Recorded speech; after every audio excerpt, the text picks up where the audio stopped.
"Are you hungry, or just lonely?" Anna asked softly, standing beside the glass of the bakery window where the little boy had been staring for what felt like forever. The boy didn't move. He didn't speak.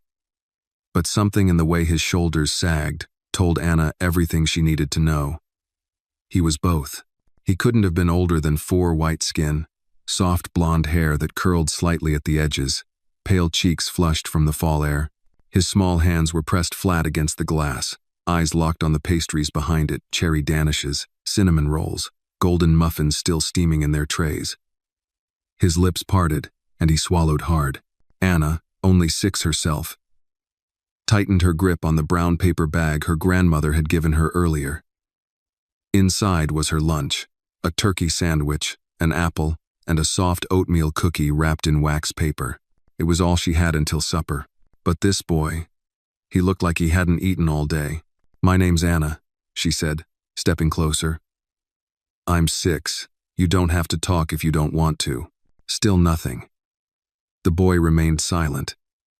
But Anna caught a flicker of something when she spoke, like a tiny shift behind his tired eyes. He didn't look away. That was enough. She sat down on the sidewalk beside him, unwrapped her sandwich, and carefully split it in 2. She laid one half near him, on a clean napkin from her bag. "You can have this," she said. "It's warm." The boy hesitated, glanced at her, then down at the food. Slowly, with almost trembling fingers, he reached out and took it. He didn't say a word, but the smallest smile curled on his lips. He took a bite, then another, and for the first time, Anna saw something new in his expression. Relief. "You don't talk much, huh?" she said. "That's okay. Some people talk too much anyway. My grandma says quiet people hear more." Still, he was silent, but when Anna started humming a little tune, he turned to her and giggled. Softly. Barely a sound, but real. And then miraculously he scooted closer, their arms now touching. She smiled at him. "I'll call you Blue," she said. "'Cause your eyes are like the sky, right before the rain." Then everything changed. Across the street, someone had been watching a woman in a navy coat who recognized the boy's face from a breaking news alert. Moments later, her phone was dialing the local station. "Yes," she told the dispatcher breathlessly. "I think I just found the missing Kingsley boy, the billionaire's son. He's sitting with a little black girl outside Stewart's bakery. He looks okay, but you need to come fast." It didn't take long. Within minutes, a patrol car rolled up quietly. 2 officers stepped out, approaching carefully. The boy froze at the sight of them, shrinking back behind Anna. She stood protectively. "He didn't do anything," she said quickly. "He was just hungry." We know, sweetheart," one of the officers said kindly. "We just want to get you both somewhere safe." They coaxed the boy gently. But he wouldn't budge until Anna stood up, took his hand, and whispered, "It's okay. I'll come too." That's when he moved. At the station, the fluorescent lights buzzed overhead as the boy sat curled in the corner of the bench, still holding Anna's hand. He hadn't let go since they got in the cruiser. The officers gave them cocoa and blankets, but the boy stayed quiet except for a soft whimper when Anna briefly stood to stretch her legs. Meanwhile, chaos was unfolding elsewhere. Across the city, in a penthouse office overlooking Atlanta's skyline, billionaire Richard Kingsley dropped his phone when the breaking news alert flashed across the screen. "Found. Missing Kingsley child located safe with unidentified girl." A grainy photo from someone's phone showed his son, Liam, sitting beside a dark-skinned girl on the sidewalk, holding a sandwich, smiling faintly. Richard stood frozen. For 10 months since his wife's death, Liam hadn't spoken, hadn't smiled, hadn't connected with anyone, not therapists, not teachers, not even him. And now this? "Get the car," he ordered his assistant. Now. Less than 30 minutes later, the front doors of the station burst open. The room fell silent. Richard Kingsley was a tall man, broad-shouldered, dressed in a pressed black coat and polished shoes. But his face was raw, tired, hollow. "Where is he?" he asked, barely containing the tremble in his voice. The officer pointed gently. Richard turned and saw him. There, Sitting on the bench, in a slightly oversized coat and mismatched socks, was Liam. His face was tired, his cheeks red, but he was alive. Whole. Tears filled Richard's eyes. Then he saw something that stopped him cold. Liam wasn't alone. He was holding hands with the little girl, a black girl with 2 puffy braids and scuffed sneakers. Her eyes met Richard's, not afraid but curious, steady. And Liam turned his head, saw his father, and he cried, not the silent tears Richard had come to expect. Real sobs. Gutural. Alive. Daddy, he whispered. One word, just one. If this moment touched your heart, leave a comment and share where you're watching from. Don't forget to like this video and subscribe to the channel for more stories like this. Richard dropped to his knees, stunned. His son hadn't spoken since the funeral, and now, in a quiet corner of a police station, with his tiny hand still gripping Anna's, he had broken the silence. He wrapped Liam in his arms, unable to speak. After a long moment, he looked up at Anna. You stayed with him? He asked, voice cracking. She nodded. He was hungry, and kinda scared. I didn't want him to be alone. Richard's eyes glistened. Why? He asked. Anna looked down at their hands, still joined. Because I know what alone feels like. He stood slowly, still holding Liam in his arms. Then he looked at his assistant and said 3 quiet words. Find that girl. The silence in the police station lingered long after Richard Kingsley and his son had been reunited. Officers, social workers, and curious staff watched from the corners as something delicate and unbelievable unfolded, something none of them could explain. Liam Kingsley, the silent boy, had not only spoken but clung to the hand of the girl who had shared her sandwich and her time without expecting anything in return. Anna still sat on the bench, her little legs swinging slightly, scuffed sneakers tapping the polished floor beneath her. Her fingers, though small, were still firmly laced with Liam's, who refused to let go. The cocoa the officers had given her had gone cold in her lap. She wasn't sure if this was the end of the story or the beginning. Miss Rosa arrived moments later, breathless, with her scarf half-tied and coat buttoned wrong. Anna Marie, she exclaimed, pulling the little girl into her arms. Baby, are you all right? I'm okay, Grandma, Anna replied softly, eyes darting back toward Liam, who had retreated into his father's arms but still glanced her way. Miss Rosa turned toward the billionaire, her posture protective. She didn't do nothing wrong, she said, voice firm. She saw a child in need and did what most adults wouldn't. Richard turned to face her, still kneeling. I know, he said. And I'm not here to accuse her. I'm here to thank her. His voice cracked. Your granddaughter may have just saved my boy. Miss Rosa studied him for a moment, measured, careful. Then, with a slow nod, she softened. He needed kindness. That's all. And Anna's got more than her share.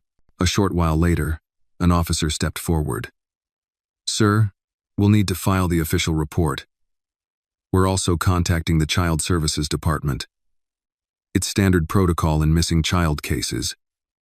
But, Richard cut him off gently. Understood. Do what you have to do. Then he turned to Miss Rosa and Anna.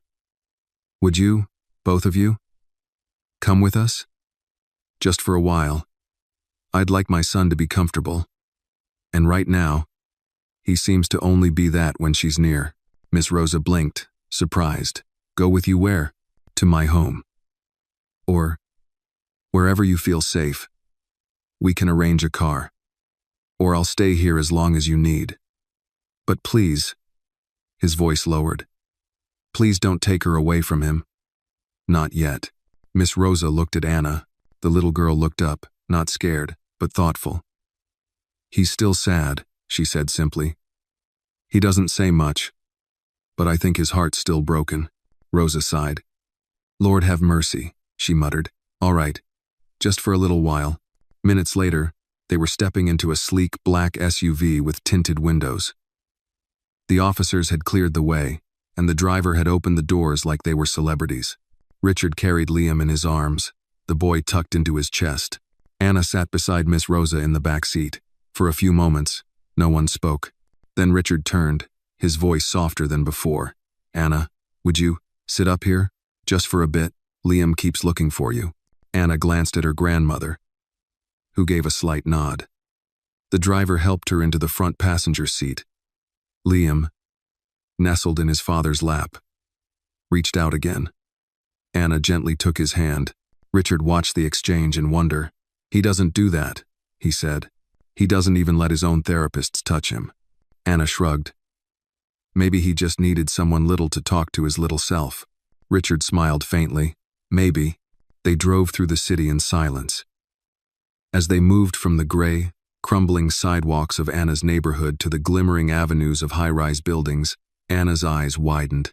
She'd never seen glass shine like that. Or trees wrapped in lights in September. Or a car that whispered instead of roared. "Is this a hotel?" she asked as they pulled into the gated driveway of a towering estate. Richard chuckled. "No, just home." They stepped into a world Anna had never known. Marble floors, vaulted ceilings, glowing chandeliers. A woman in a pressed uniform met them at the door, eyes widening at the sight of the child in Richard's arms. "Prepare the East Wing," Richard said quietly, "and ask Dr. Avery to stop by tonight." "Yes, sir." As the house staff scattered to prepare, Miss Rosa held her granddaughter's hand tightly. "You sure about this?" "I'll stay close," Anna replied. "He still looks like he's going to cry." Liam clung to her again as they walked through the halls. Richard noticed every time Anna stepped away, Liam's breath would catch. Every time she smiled at him, he smiled back. Not a wide smile, not loud, but enough. That night, Miss Rosa and Anna were given a guest room unlike anything they'd ever seen. A bed like a cloud. Soft pajamas folded on the edge. A tray of warm food. Waiting by the window. Anna climbed onto the bed and bounced once, then looked over at her grandmother. "Is this real?"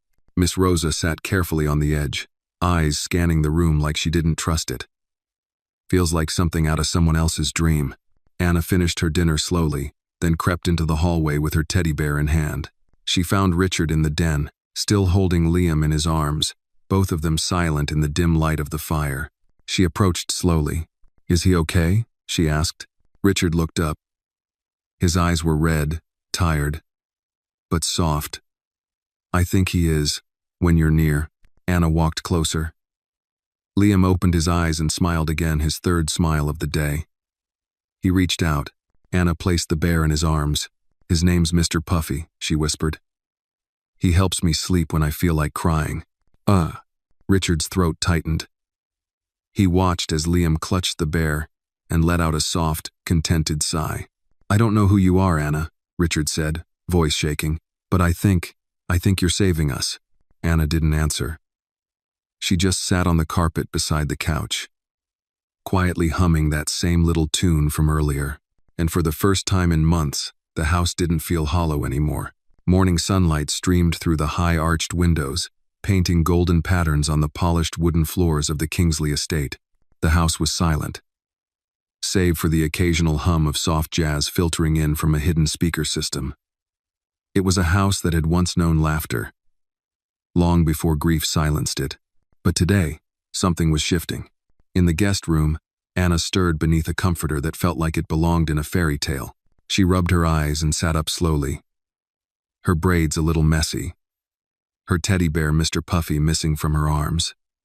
For a moment, she panicked until she remembered where he'd gone. "To Liam," she whispered, smiling. Miss Rosa was already awake, seated by the window with a Bible in her lap and a steaming cup of tea beside her. "Morning, baby," she said without looking up. "You sleep good?" Anna nodded. "Real good. This bed's so soft. I think I got lost in it." Miss Rosa chuckled. "You deserved that rest. You did something special yesterday." "I didn't do nothing big," Anna said, slipping her feet into slippers too fancy for her. "Just gave someone a sandwich. Sometimes the littlest kindnesses shake the biggest hearts," Rosa replied. There was a knock at the door. A housekeeper, polite and smiling, stepped in. Mr. Kingsley asked if Anna would like to join him and Liam in the garden for breakfast. Anna lit up. "Can I go, Grandma?" Miss Rosa nodded, her expression measured. "Stay where folks can see you. Be polite. Eat slow. Anna slipped into the simple dress they'd left on a velvet chair and followed the housekeeper through wide, quiet halls that still felt too grand for someone like her. But she didn't feel small anymore. Not really. In the back garden, she found Richard sitting at a wrought iron table beneath a blooming magnolia tree. Liam sat beside him, freshly dressed in a light sweater and clean jeans, his feet not quite reaching the ground. The moment he saw her, Liam smiled. Anna ran forward and slid into the chair beside him. Morning, Blue? Liam reached under the table and pulled out Mr. Puffy, holding him up proudly like a trophy. Anna grinned. You took good care of him. Richard watched the exchange silently, his heart thudding hard in his chest. For years, he had spent his life building empires, acquiring companies, speaking on global stages, but nothing, not one single thing, had prepared him for the way this tiny girl had cracked open his son's silence, with nothing more than food and patience. Breakfast was served soft scrambled eggs, toast, strawberries cut into perfect hearts. Liam picked at his plate, but ate more than Richard had seen in weeks. Anna chatted quietly, telling him about her grandma's garden and how they'd once rescued a stray cat with half a tail. Liam didn't speak, but he laughed, twice, and then he did something even more unexpected. As Anna told a silly story about a bird that stole her sandwich once, Liam turned to her, eyes wide, and whispered a single word. More? Anna froze mid-sentence. Did you just say something? Richard nearly dropped his coffee cup. Liam nodded, his face lighting up. More. Story? It was barely a whisper, but it was a voice. Richard stood slowly, disbelief etched in every line of his face. Liam? Liam turned toward him, eyes wide, startled. Richard knelt beside the chair, his voice breaking. Son? You spoke. Liam shrank slightly, unsure. Anna reached across the table and took his hand. It's okay, she said gently. You don't gotta say much. Just what your heart wants. Liam looked at his father, then back at Anna, and whispered again. Story. More? Richard laughed through the tears that spilled freely down his cheeks. Yes, buddy. We'll have all the stories you want. That moment marked something sacred. For Richard, it was like hearing his son's heartbeat for the first time again. For Liam, it was the beginning of a bridge back to the world. And for Anna, it was the quiet understanding that what she had given was something far greater than a meal.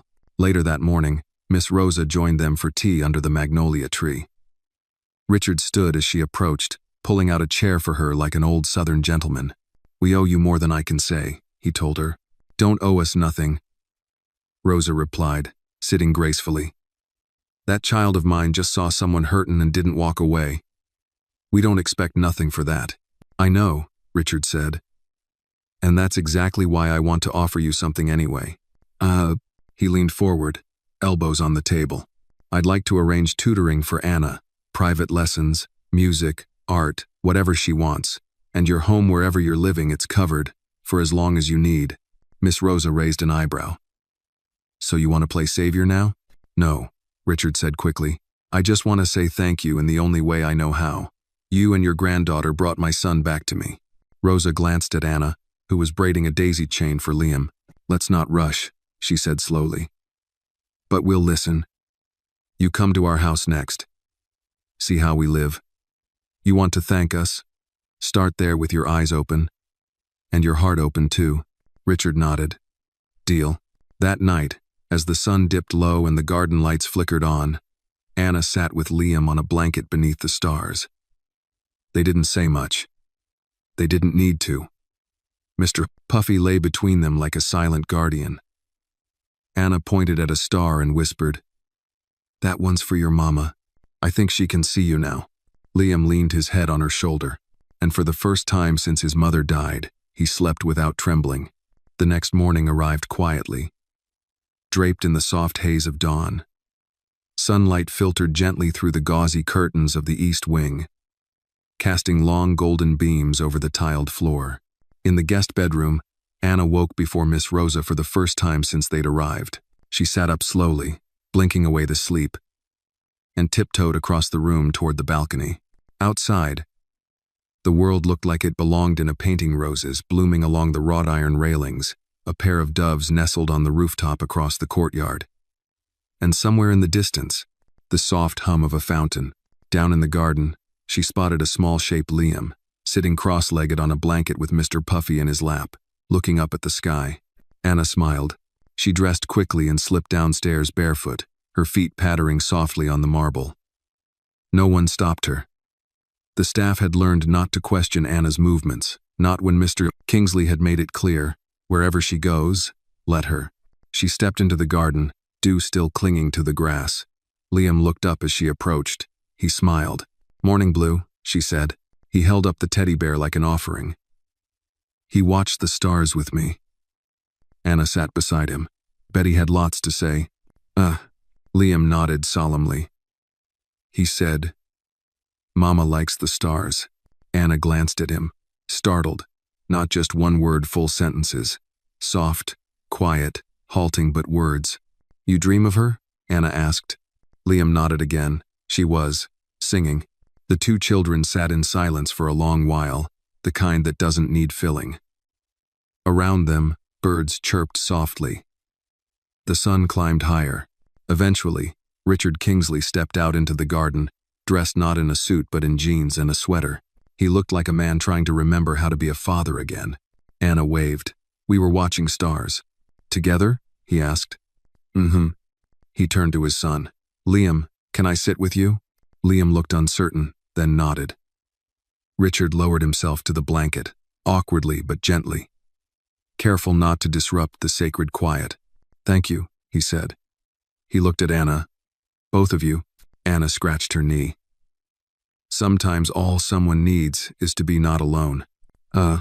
Richard studied the two of them the way Liam's shoulders had relaxed, the soft curve in Anna's spine as she leaned toward the boy like a guardian too young for the role. He'd spent millions on specialists.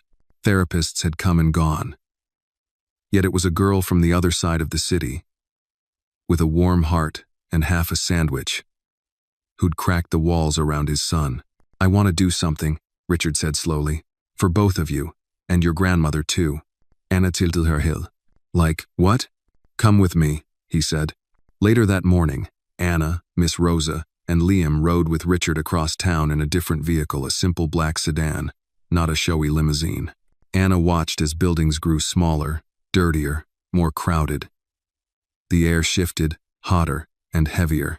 They pulled into Anna's neighborhood, a place of peeling paint, busted fences, and stoops with rusted bikes and old furniture. Richard stepped out of the car slowly, looking around. This was Anna's world, and until now, it had been invisible to him. Miss Rosa stood on the porch of their small home, watching. "It ain't much," she said, arms folded, "but it's ours." Richard nodded. "And it's beautiful. Because you're in it." Inside, the air smelled of lavender and old books. There were photos on the walls worn, framed memories of people smiling at cookouts and graduations, of babies held close, of ancestors gone but remembered. It was a home with soul. He sat on the worn couch while Anna showed Liam her room, a tiny space with a faded rug, stacks of picture books, and a homemade calendar filled with stickers. Miss Rosa made sweet tea in the kitchen. "You got something on your mind, Mr. Kingsley?" she asked as she stirred the sugar. "Yes, ma'am," he said. "I'd like to help, really help." She narrowed her eyes. "Not with money." "No. Well, yes, with money, but not only that. I want to build something, a center, for kids like Liam, for families like yours, somewhere that feels like both safety and possibility." Rosa stopped stirring. "A real place," Richard went on. "Funded privately, no red tape. Tutors, therapists, counselors, mentors, all free, all with dignity. And I want to name it after Anna." Miss Rosa turned slowly, her eyes wide. "After Anna?" "She reminded me that people don't need to be rich to be heroic." Rosa didn't speak for a long moment. Then, she exhaled. "You serious about this?" Richard nodded. "Dead serious." Miss Rosa leaned against the counter, her expression unreadable. "Then," she whispered, "then maybe God sent her to you for more than just your son." Upstairs, Anna was showing Liam her sticker chart. "Each star means I read a book or helped Grandma with laundry. Liam reached out and touched a star. I want one. Anna smiled. You can earn some too. Maybe we'll make you your own chart. He giggled. That afternoon, as they drove back to the estate, Anna leaned her head on the car window and watched the world blur by. Liam sat beside her, still holding Mr. Puffy, now decorated with one of her gold star stickers on his fuzzy chest. Richard looked back from the front seat. You doing okay, Anna? She nodded. Just thinking. About what? Anna turned to look at him, her voice small but clear. About why some people have everything, and some people have nothing. But when you give a little of what you got, somehow everyone feels full. Richard's throat tightened. He didn't reply, because what could he possibly say to a 6-year-old who had just summarized the gospel of grace better than he ever could? That night, in the quiet of his study, Richard opened his laptop and began drafting the founding letter of the Anna Grace Foundation. And across the hall, 2 children, one silent for so long, the other too wise for her years, slept side by side beneath a blanket of stars glued to the ceiling. The Kingsley estate bustled with activity in the weeks that followed. Landscapers trimmed hedges that didn't need trimming. Painters touched up paint that already gleamed. And in a large room that once served as a conference space, carpenters began to measure and reimagine. It was becoming the planning room for the Anna Grace Foundation. On the second floor, in the east wing where Liam's laughter now echoed almost daily, Anna sat cross-legged on the floor surrounded by colored pencils and sketch paper. She had been given a small notebook by one of the housekeepers, soft leather cover, crisp white pages, and she'd filled it with doodles of what the new kids' place might look like. This one's a reading tree, she told Richard as he crouched beside her. Kids can sit inside and read and nobody can bug them. And over here's a calm room, for when you feel like crying but don't want people looking. Richard studied her drawings with quiet awe. I think we need to hire you as our head designer. Anna beamed. Can I be junior designer? That sounds real important. Junior designer Anna Grace, Richard said with mock formality, shaking her hand. It's official. Across the room, Liam was arranging puzzle pieces in careful lines. He still didn't talk much in front of adults, not even Richard, but with Anna, he was a different boy. Each day brought new words, small sentences, and sometimes soft bursts of giggles that made even the hardened staff pause in the hallways to listen. Miss Rosa, too, had grown comfortable in the grand home.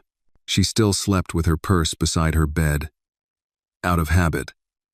But now she joined Richard for morning coffee and occasionally offered sharp, sage advice when a meeting ran too long or a contractor tried to overcharge. Don't let fancy folk fool you, she told Richard once. Money don't make sense, grow in your head. You got to earn wisdom. He'd nodded, humbled again. One Sunday morning, Richard surprised them all. He stood in the middle of the dining room, where sunlight streamed in through high windows, and motioned toward the long, polished table.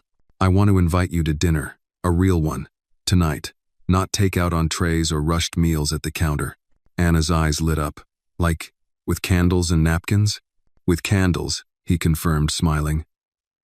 And Miss Rosa, I'd be honored if you'd sit at the head of the table. She narrowed her eyes. Head of your fancy table? Yes, ma'am. She didn't answer right away. Then she said, only if I don't have to dress up. You can come in house slippers if you want. That evening, the dining room was transformed. The chandeliers sparkled. The table was set with crystal glasses and fine china. But instead of suits and stiff silence, the room filled with warmth. Miss Rosa wore her nicest blouse green with white stitching and her Sunday pearls. Anna wore a yellow dress with small sunflowers and grinned as she tried to fold her napkin into a swan. Richard wore no tie, just a simple blue button-up. Liam wore suspenders over a collared shirt and held Anna's hand like it was the only thing anchoring him in the room. Dinner was roasted chicken, mashed potatoes, green beans, and warm rolls served by a smiling staff who couldn't help but sneak glances at the table. This was not how things usually were. Anna Grace, Richard said mid-meal, raising his glass of apple cider. I wanted to say thank you for giving something more valuable than anything I've ever bought. Anna tilted her head. What did I give? A second chance, he replied, to a boy, and to a father who'd forgotten how to hope. Anna looked down, cheeks pink. I just gave him half a sandwich. That sandwich, Richard said. was worth more than $1 million investment. Everyone laughed, even Liam. Miss Rosa lifted her glass. To little girls with big hearts, and little boys brave enough to smile again. They all clinked glasses. After dinner, the children sprawled on the floor, coloring under the dimmed lights. The adults sipped tea, and Richard told stories about when Liam was a baby before the silence, before the loss. Anna looked up at him once and asked, "Do you think Liam's always going to be this quiet?" Richard hesitated. "I don't know. Maybe. Maybe not. But as long as he feels safe. I don't care if he never says another word." Anna nodded. "He talks with his eyes. And his hugs." Later that night, after everyone had gone to bed, Richard stood alone in the grand hallway, looking up at the portraits of his ancestors. Men in suits, women in gowns, all frozen in time, all stiff and silent. He turned and looked down the hallway where Liam now slept peacefully with Mr. Puffy tucked under one arm.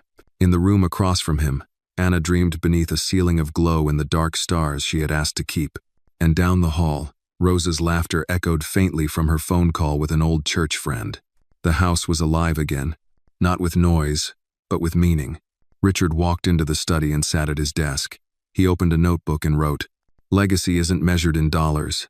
It's measured in the lives we touch." He closed the book, and for the first time in over a year, he allowed himself to breathe without guilt. Tomorrow, the foundation team would arrive. Tomorrow, there would be press and cameras and official plans. But tonight, he was just a father again. The morning air outside the Kingsley estate was crisp with the edge of early fall. Leaves rustled down the stone path as a fleet of black SUVs arrived at the front gates, each carrying executives, architects, public relations staff, and, trailing behind them, a slender woman with a camera bag slung over one shoulder and curiosity in her eyes. Her name was Natalie Reed. A reporter for Atlanta People Weekly, Natalie wasn't easily impressed. She had written about tech billionaires, broken stories on real estate corruption, and once spent a month undercover inside a political campaign. But this one had caught her attention for reasons no editor could explain. A billionaire's missing autistic son found safe, not by police, not by a private investigator, but by a 6-year-old black girl from the south side of the city. And now, the billionaire wanted to name an entire foundation after her? Something about it felt different. "Miss Reed?" A man in a gray suit called from the foyer. "Mr. Kingsley will meet with everyone shortly. You're welcome to tour the new project room while you wait." Natalie nodded, slipping her press badge into her coat pocket. "Thank you." She moved through the hallway slowly, eyes scanning every painting, every staff member. The estate was tasteful, not gaudy but polished in a way that screamed money. What it didn't scream was children. But as she turned the corner, she heard something unexpected. Laughter, high-pitched, pure, from a child. She followed the sound to a sunroom flooded with golden light. There, at a low table covered in paint pots and paper scraps, sat Anna. She wore an oversized artist's smock and was smearing blue paint across a cardboard sky. Beside her sat Liam, his cheeks dotted with glitter, his eyes focused intently on gluing a cotton ball cloud in the right place. They didn't notice her at first, but when Natalie stepped forward, Anna looked up. "Are you the reporter?" Anna asked, wiping her paint-covered fingers on her smock without hesitation. "I am," Natalie said. "You must be Anna." Anna grinned. "I'm the junior designer." Natalie knelt beside the table. "And what are you designing today?" "A dream sky," Anna said. "It's for the kids who'll come here later. If they look up and feel sad, they can just look at this and maybe feel better." Liam, still silent, pointed to a golden star sticker in the corner of the painting. "Is that your favorite?" Natalie asked gently. He didn't speak, but Anna nodded on his behalf. "That one's for his mama." Natalie paused, heart tugging unexpectedly. She turned her voice recorder off. "Can I ask you something, Anna?" "Okay. Why do you think Mr. Kingsley is naming the foundation after you?" Anna shrugged. "'Cause I gave Liam a sandwich and sat with him." "Do you think that makes you a hero?" She scrunched her nose. "No. I think it just makes me a person." Liam looked up then. His voice was a whisper. "Best person." Natalie blinked. "Did he?" she started. "Yeah," Anna said proudly. He talks now. Not always, but when he does, it means something. Natalie sat with them for a few more minutes, watching them work in silence. It was the most authentic thing she'd seen in months. Later, in the planning room, she met with Richard Kingsley. He was dressed in a navy sweater and slacks. Nothing flashy, but his presence carried weight. "Miss Reed," he greeted warmly. "Thank you for coming. I'm here to understand the why," she said. "Plenty of billionaires donate to causes. Very few name foundations after 6-year-olds. Richard's smile faded into something more personal, because that 6-year-old reminded me what real generosity looks like. Not with money. With attention. With time." She gave both to a boy who wouldn't look anyone in the eye. Natalie jotted notes but stopped mid-sentence. "And what about her life? Her future?" "Already planning for it," he said. "Private education, college fund, whatever Miss Rosa approves, of course." And the foundation?" He stood, moving toward the large blueprint on the table. 4 buildings. 1 in the heart of the city. 2 satellite centers. And 1 mobile unit. Services for neurodiverse children, family support, job placement for parents, grief counseling, art therapy, literacy tutoring. Natalie let out a low whistle. "This is a massive undertaking." "It should be," he replied. "Because we failed too many children for too long." She looked at him, eyebrow raised. "You think one foundation changes that?" "No," he said. "But maybe one girl did." That night, Natalie finished her article sitting cross-legged on her apartment floor. It wasn't just a profile of a billionaire or a glossy PR piece. It was something else. She wrote about Anna's fingers smeared in paint, Liam's eyes locked on the stars in the cardboard sky, and a porch in South Atlanta where a grandmother still double-locked the doors at night. She wrote about a moment, the kind most people walk past, and she ended her story with a line that would be quoted and printed again and again. She gave him half a sandwich and her whole heart. And in doing so, reminded a city what humanity looks like. The article went viral in under 12 hours. By the end of the week, the Kingsley Foundation had received over 8,000 messages, parents, educators, volunteers, people asking how they could help or donate or bring the project to their own neighborhood. Anna didn't know any of that. She was busy helping Liam build a pillow fort in the library. But when Miss Rosa read the article aloud that evening, sitting in a rocking chair by the fire, Anna climbed into her lap, yawned, and said softly, "Do you think more kids are going to get help now?" Rosa kissed her forehead. "Baby, you already opened the door. Now the whole world's just walking through it." 2 weeks after Natalie Reed's article turned Anna Grace into a household name, the front gates of the Kingsley estate were lined with envelopes, gift boxes, and letters left by strangers, neighbors, and even schoolchildren from other states. Some contained drawings, some offered donations, and some were simply thank you notes, scribbled in crayon with wobbly handwriting. One envelope arrived with no return address, just a gold-embossed seal and 5 simple words. For Anna Grace and family. Miss Rosa opened it carefully at the breakfast table. Anna was busy rearranging the strawberries on her pancake into the shape of a smiley face. Liam sat beside her, adding blueberries for eyes. "Anna," Rosa said slowly, unfolding the parchment inside. "Looks like you got yourself an invitation." Anna looked up. "To what?" "To Washington, D.C., Rosa replied. "They want you to speak at the National Children's Equity Summit. Says here you'll be the youngest speaker in the event's history." Anna dropped her fork. "Me? Speak?" Richard, seated across the table in his usual navy sweater and reading glasses, set down his tablet. "Let me see that." He scanned the letter, brows rising slightly. "It's real. The event is hosted by the Secretary of Education. This is a national platform." Miss Rosa snorted. "For a 6-year-old? You sure they ain't mistaken?" "I don't think so," Richard said. "Anna's story has become something bigger than all of us." Anna sat back in her chair, wide-eyed. "But what if I mess up? What if I talk funny or forget what I was going to say?" Liam reached across the table, placing Mr. Puffy in her lap. "He says you'll be fine," Liam whispered. Anna blinked. He did? Liam nodded seriously. He said, "Brave girls don't need perfect words. Just true ones." Miss Rosa looked like she might cry. The trip to Washington was like stepping into a dream Anna didn't know she'd had. The plane was big, so big it didn't even look like it should fly. The seats reclined. They brought her orange juice in real glass. Liam sat next to her, headphones too big for his head, nodding gently to soft music. Miss Rosa clutched her handbag the whole way. When they arrived, they were greeted at the airport by a government aide and a car with black-tinted windows. Anna waved at every stranger they passed, unaware she was becoming recognizable by face as well as name. At the hotel, Anna twirled in the lobby beneath a chandelier shaped like a spiral of shooting stars. "Is this place for real?" she whispered. "It's real, all right," Rosa said. "But you remember, none of these walls matter. What matters is what you got in that little heart of yours." The morning of the summit came faster than anyone expected.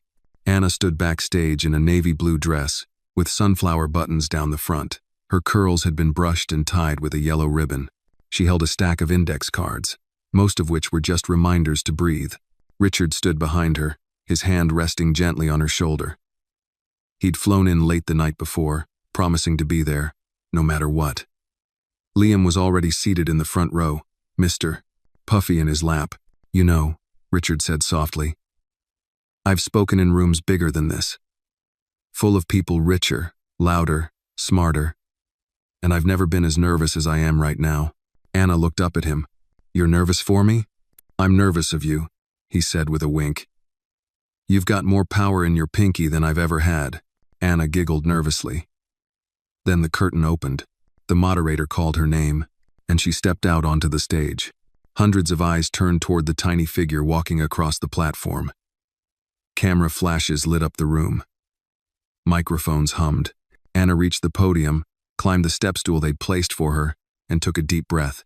"Hi," she said into the microphone, her voice small but clear. "My name's Anna Grace."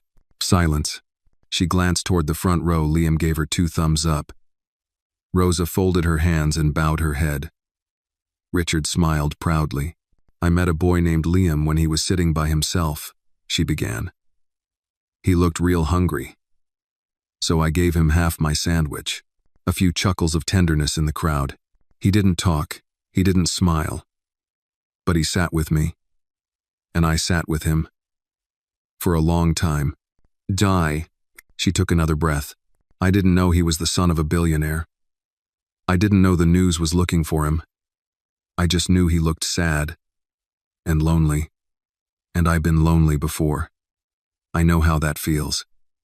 People shifted in their chairs.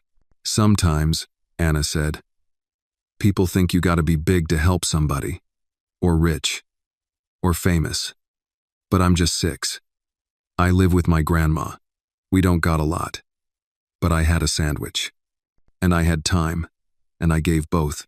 The room was still now. Utterly still.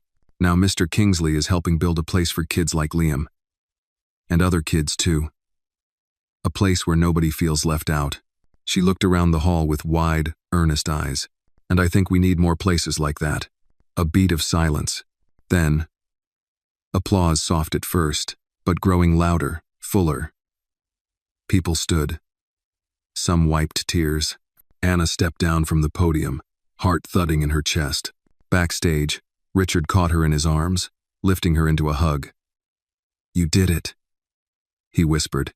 Anna looked up. "I didn't say anything fancy. You didn't have to," he said. "You just said the truth. And sometimes, that's the only thing powerful enough to change the world." Miss Rosa joined them, squeezing Anna tight. "My baby," she said. "You were born for this." Liam ran up with Mr. Puffy and placed the teddy bear in Anna's hands. "You gave him to me," he whispered. "Now he's yours again." Anna hugged the bear close. That night, the headlines across the country didn't read Kingsley Air Found or Foundation launches. They simply read, "Little girl, big heart." Back in Atlanta, the house on Maple Lane hadn't changed much. The porch still creaked in the same spot near the steps. The wind still carried the smell of fried onions from Miss Rosa's cast iron pan. and the garden out back still needed pulling every few days to keep the weeds from winning. But inside the house, something had changed. The coffee table in the living room now held framed photographs from Washington. Anna, standing behind the podium. Richard, arms around her, and Liam, beaming like a man reborn. Miss Rosa in pearls and her Sunday blouse, posing beside a senator who looked more nervous than she did. Anna had insisted one photo Liam handing her back Mr. Puffy be placed on the windowsill, right beside the orchid Rosa had managed to keep alive since 2002. It was a quiet Saturday morning when the knock came, not the loud, rushed banging of mailmen or neighbors. This knock was soft, almost hesitant. Miss Rosa wiped her hands on a towel and opened the door. A woman stood there tall, elegant, with a face that carried 100 quiet stories behind her eyes.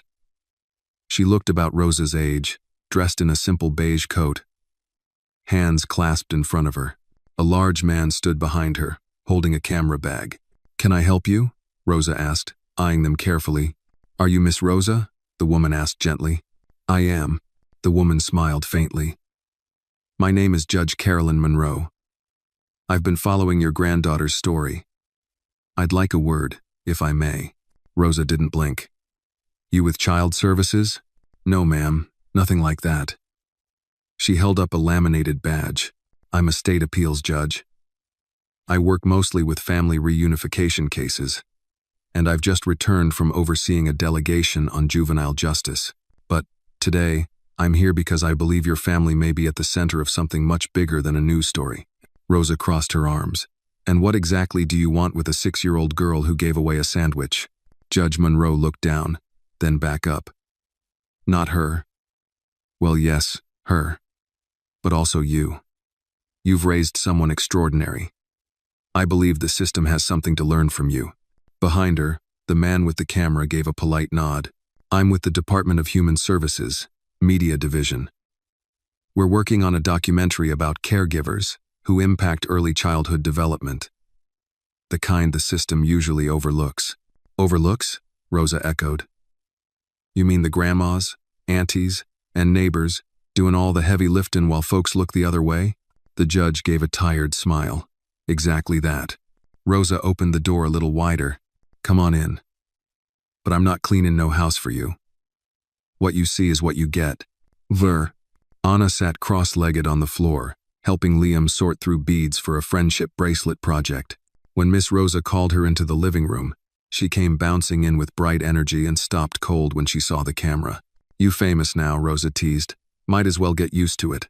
Anna looked uncertain. Judge Monroe knelt to her level.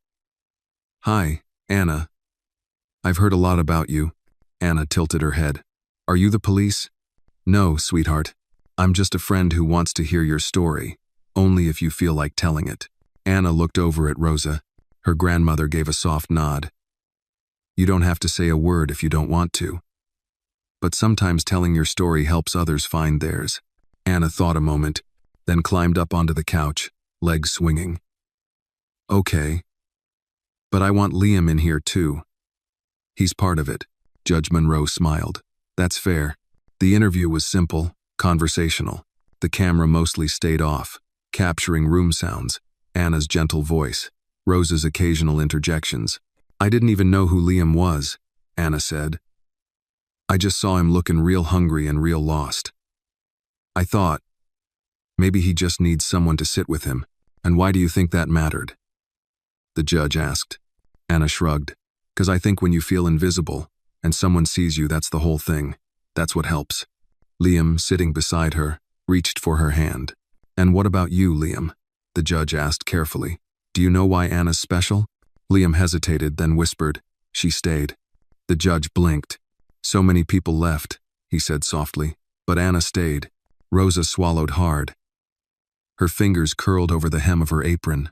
Judge Monroe didn't speak for a long moment. Then she turned off the recorder. "You two are something else," she said, standing. "Thank you for letting us in." They began packing up. As the cameraman zipped his case, Judge Monroe turned to Rosa again. "I'd like to nominate you both to speak at the Georgia Child Welfare Forum next month. You'd be the keynote speakers. It's mostly policymakers, foster care directors, family advocates. Rosa chuckled. You want me to go preach to the people who've been doing it wrong?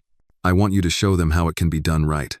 Rosa didn't answer right away, but as she looked over at Anna now laughing with Liam over a spilled bead jar, something in her eyes softened. I'll think on it, she said. Later that night, after the guests had gone and the house was quiet, Anna sat beside Rosa on the porch swing. The evening breeze was warm, scented with honeysuckle. Grandma, Anna asked, do you think I'll have to talk in front of a big crowd again? Maybe, Rosa said. But don't worry. You'll have the words when the time comes. Anna leaned her head against Rosa's shoulder. What if I mess up? Rosa smiled into the dark. Baby, telling the truth ain't something you can mess up. Just speak from where it hurts and where it heals. Anna thought about that. Then she whispered, is that what you did all these years? Spoke from where it hurts? Rosa looked out at the stars. No, baby, I mostly stayed quiet, but maybe now it's time to speak. Across the lawn, Liam sat near the steps, playing with Mr. Puffy. He looked up once at the two of them, then lay back in the grass and stared at the sky. A little girl had stayed, and now the whole world was listening. The Kingsley estate had hosted many high-profile dinners before fundraisers with governors, tech summits with CEOs, even one awkward evening with a royal, whose name Richard had never remembered. But tonight's gathering was different. It wasn't about money. It was about mission. The long oak table in the grand dining hall was polished to a mirror shine, set with simple linens and handmade ceramic plates. Anna's idea. If we're talking about real people, she'd said, we should eat off real stuff. Around the table sat a collection of unlikely allies. To Richard's right was Judge Monroe, elegant as ever, flanked by two members of the State Education Board. Across from her sat Miss Rosa in her blue knit sweater, arms folded, sharp eyes tracking every conversation like a seasoned strategist.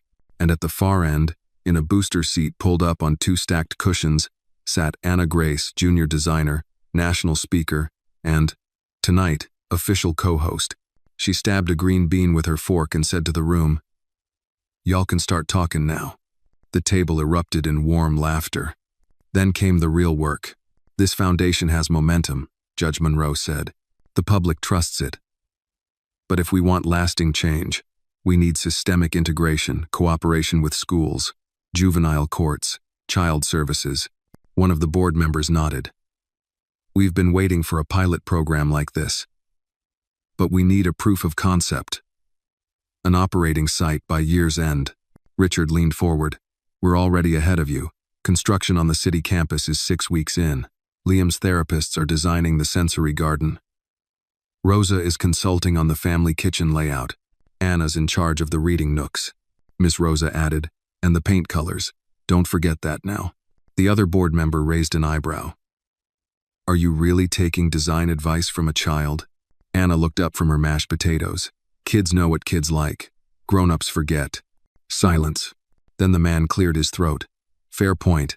The conversation shifted to funding, staffing, legal structure topics that blurred together like fog to Anna, who had now begun making a fortress out of her peas. But then one word caught her ear. Narrative. We have to control the narrative, said a PR consultant in a tight ponytail. The media is fixated on the heartwarming angle, but we need policy leverage. We should shape Anna's story to fit, maybe lean into the American dream angle. Rosa dropped her fork. Say that again, she said. The woman blinked. We should shape the messaging. No, I heard you. I mean, say it like you mean it. Like you believe this child is a product to be packaged. Richard cleared his throat. Rosa. No, Richard. Let her answer. She talking about narrative like my granddaughter is a movie pitch. Anna stopped building her pea fortress. I didn't mean it like that, the PR woman said, uneasy. Judge Monroe spoke up, calm but firm. We need to remember, this story isn't ours to own. It's Anna's, and Liam's, and all the other children we haven't met yet. Anna looked around, her small voice suddenly cutting through the adult noise. Can I say something? Everyone turned toward her. Anna pushed her plate aside, folded her napkin in her lap like Rosa taught her, and looked straight at the consultant. I don't want to be shaped. I don't want to be made into anything. I'm just me. The woman nodded awkwardly. Of course. Anna turned to Richard. I want the place to feel like a hug. Not a hospital. Richard smiled softly. That's the goal. Then no sharp lights, no white walls, and no people who only smile for cameras. Another quiet pause. Then Miss Rosa raised her water glass, to not be enshaped. Everyone else followed suit. To kids staying kids, Judge Monroe added. To real stories, Richard said. Anna raised her own tiny glass of apple juice. To Liam. Across the room, Liam peeked his head in from the doorway, having wandered off earlier with Mr. Puffy and a picture book. He saw everyone looking at him and smiled shyly. Anna waved him over. He came and squeezed into the seat beside her, unbothered by the crowd. He didn't speak, but he didn't need to. He was present. That was the miracle. The rest of the dinner flowed easier after that. Plans were drafted, commitments were made, boundaries were drawn, and through it all, Anna sat with her small shoulders straight, not because she was trying to impress anyone, but because she belonged. After the guests had left and the staff cleared the dishes, Richard found her sitting alone on the balcony outside the study. The night air was soft. Cicadas sang in the trees. Was that a lot? He asked, sitting beside her. A little, Anna admitted. Some of those people talk like they got marbles in their mouths. Richard laughed. Anna glanced at him. You think they're really going to listen to us? I think they already are. Even the lady with the shiny hair? She'll come around. Anna looked up at the stars. I think I want to be more than a helper when I grow up. I want to be the person who makes the rules. You want to be in charge? No, she said. I want to make sure the right people are. That way, no kid gets forgotten. Richard stared at her for a long moment. Anna Grace, he said finally, if I could take you to every boardroom in America, I would. Anna leaned against his side. You're going to need more than boardrooms. You're going to need more kids who stay. He nodded. And more grown-ups who listen. That night, before bed, Miss Rosa found Anna in her pajamas, scribbling in her notebook again. What are you writing now? She asked. Anna looked up. A list. Of what? People I want to meet. Kids like Liam. Grown-ups like you. People with soft eyes and big hearts. Rosa smiled. That's a good list. Anna looked down at it again, then whispered, I just don't want this to be a story that ends when I grow up. Rosa sat beside her. Then you keep writing it. It was a rainy Thursday afternoon when the boy showed up at the Kingsley City campus. The Foundation's first operating center had officially opened 2 weeks earlier. Tucked between an old church and a run-down grocery store in one of Atlanta's forgotten neighborhoods. But inside, it didn't feel forgotten at all. Walls were painted soft pastels. Sunlight poured through skylights even on cloudy days. There were beanbags shaped like turtles, bookshelves low enough for toddlers to reach, and a room where the ceiling was covered in twinkling fiber optic stars. The heart of the building was the library, a quiet, cozy space with a hand-painted mural of Anna and Liam sitting under a giant tree. Below it, in gold script, read the words, "No one is too small to make someone feel seen." That afternoon, Anna was in the reading nook. She still spent weekends at the estate, but insisted on visiting the campus several times a week. She helped stock the shelves, handed out stickers, and told every child she met, "You can sit here as long as you want." She was halfway through rereading Charlotte's Web when she saw him. He stood just outside the glass doors of the library, soaked through from the rain. He looked maybe 8 or 9, thin, wearing a hoodie that was 2 sizes too big. He wasn't crying, but his eyes were distant, like someone who'd learned to stop hoping. Anna looked around. No adults. She slid her book onto the shelf, walked to the door, and opened it. "Hey," she said gently. "You okay?" The boy looked down. "You want to come inside? It's warm. We got books and snacks." He hesitated. "I'm Anna," she added. "I don't ask questions unless you want me to." The boy looked up, startled by her tone. She said it with such certainty, such honesty, that he took a slow step forward. "I'm Jalen," he mumbled. She smiled. "Nice to meet you, Jalen. You want to sit by the turtle pillow?" He nodded. Inside, she led him to the corner and handed him a dry blanket. He wrapped himself in it like armor. She pulled out a bin of crackers and juice boxes. For a few minutes, they sat in silence. Anna knew better than to push. Silence was sometimes safer than speech. Eventually, he picked up a picture book where the wild things are and started flipping pages. His fingers trembled a little. I used to read that one with my grandma, Anna said.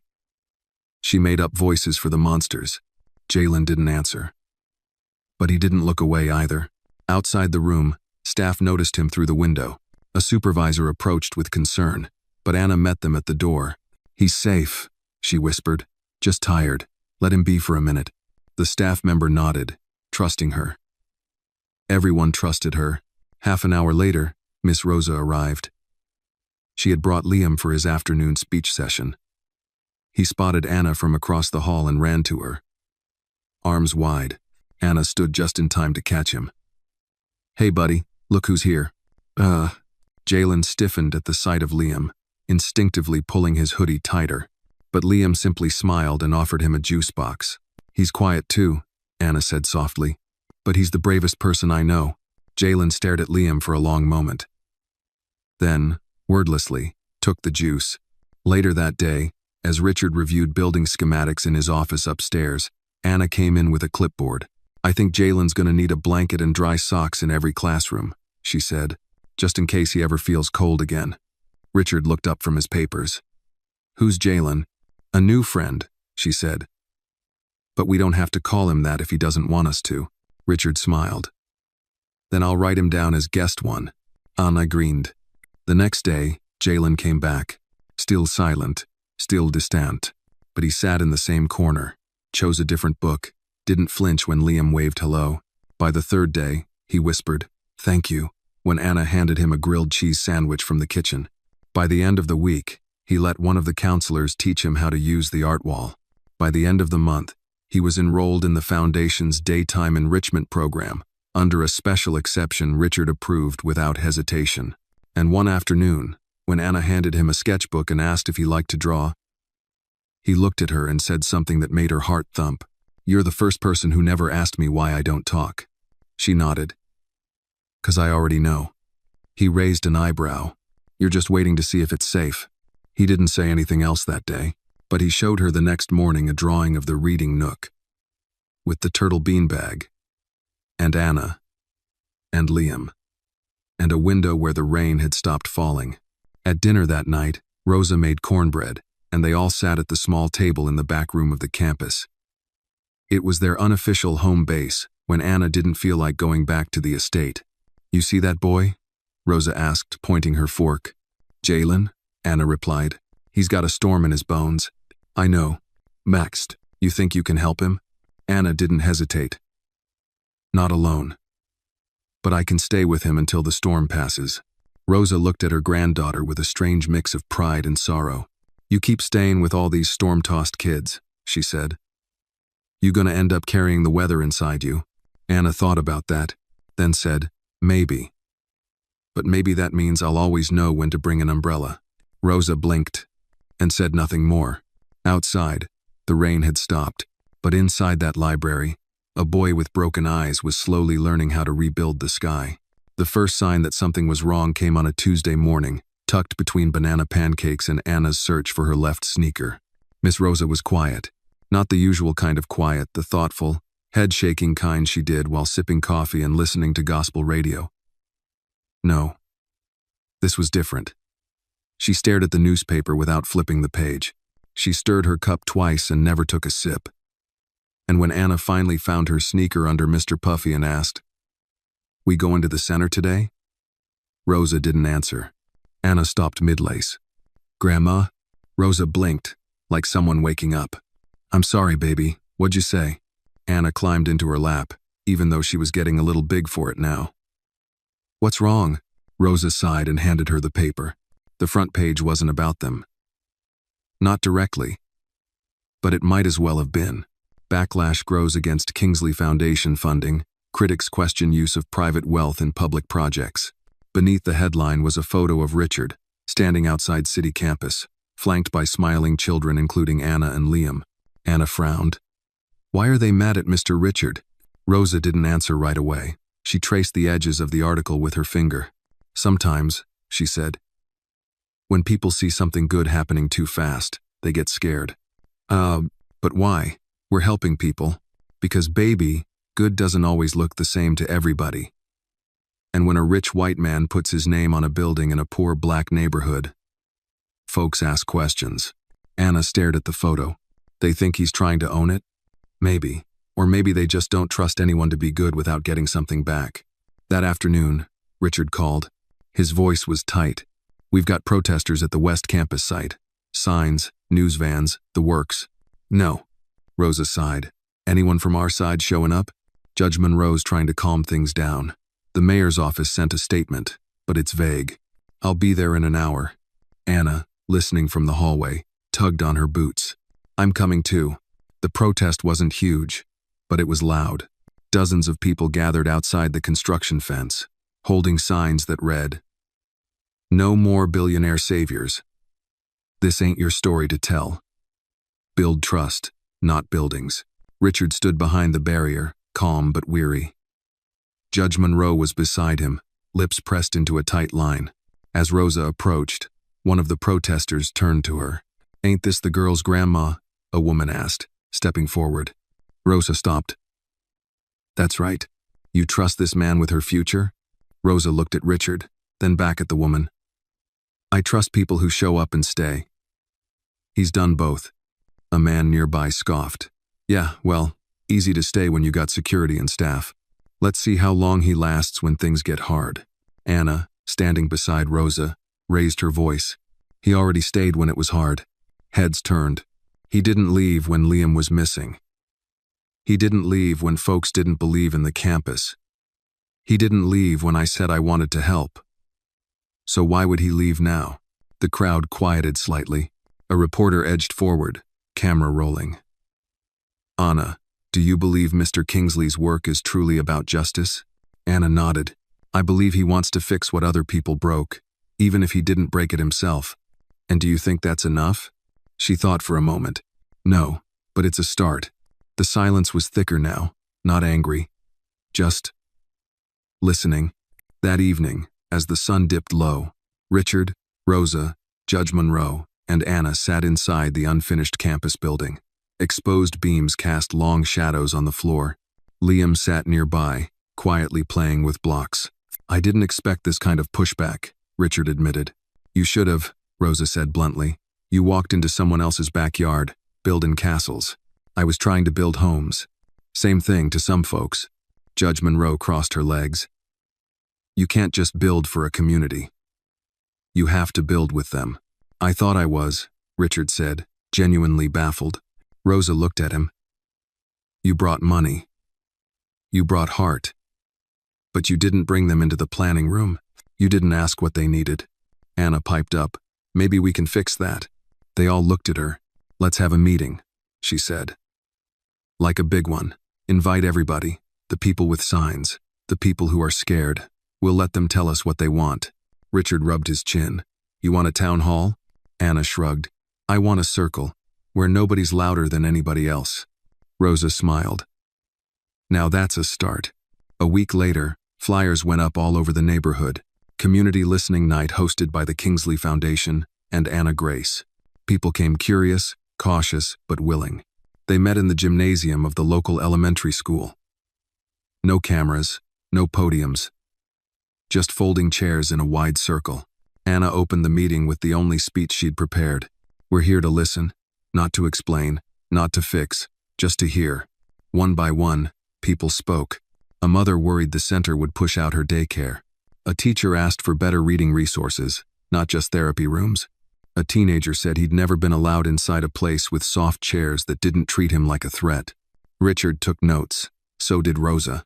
So did Anna. No one interrupted. No one defended. They just listened. At the end, Anna stood. "We can't erase what came before, but we can choose what comes next." The crowd nodded. That night, on the walk home, Richard said quietly, "You just did what 3 PR teams couldn't." "Mo." Anna smiled. "Told the truth? Told it well." She looked up at the stars. "You think they'll trust us now? Some will, some won't. But we keep showing up?" "Exactly." Rosa wrapped an arm around both of them. "Storm's passin'," she said. "But don't put the umbrella away just yet. They walked on, 3 generations, 1 vision, and 1,000 miles still ahead. The winter chill had just started to settle over Atlanta. Street corners wore coats of fallen leaves, and the smell of roasted peanuts drifted from food carts downtown. At the Kingsley City campus, heaters buzzed gently through the walls, and the kids still played in the courtyard, red noses and warm mittens making everything feel a little more like Christmas. Anna was in her favorite spot, the tiny window nook in the second-floor library, curled up with a book and a warm cup of cocoa. Liam sat beside her, tracing lines in a picture book with his finger. Mr. Puffy had his own cup, half filled with marshmallows, because Anna insisted he never be left out. Down below, across the street, a man sat alone on a metal bench. Anna had noticed him for 3 days now. He wasn't like the others who came to the center. He didn't ask questions or try to come inside.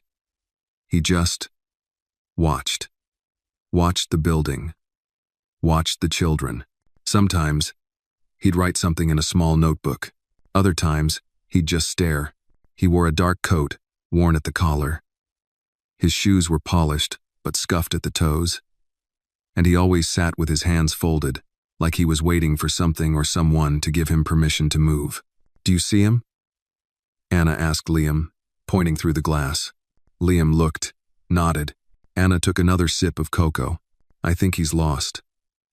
Not like Liam lost in the store lost, but quiet lost. Like maybe he forgot how to knock. Liam looked back at his book but didn't disagree.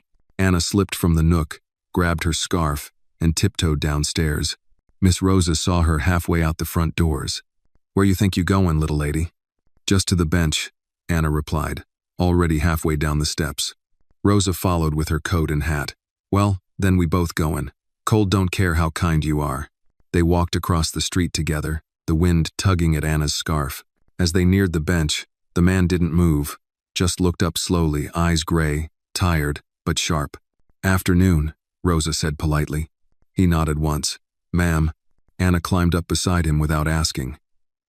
Her feet didn't touch the ground. "I've seen you," she said matter-of-factly. "Have you?"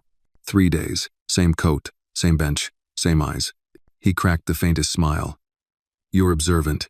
I'm 6. That's my job." Rosa chuckled. "She's not wrong." The man looked over at her. "Your granddaughter?" "Yes, Anna Grace." He nodded. "I've read about her." "I figured." A pause. Anna tilted her head. "Are you here to ask for help?"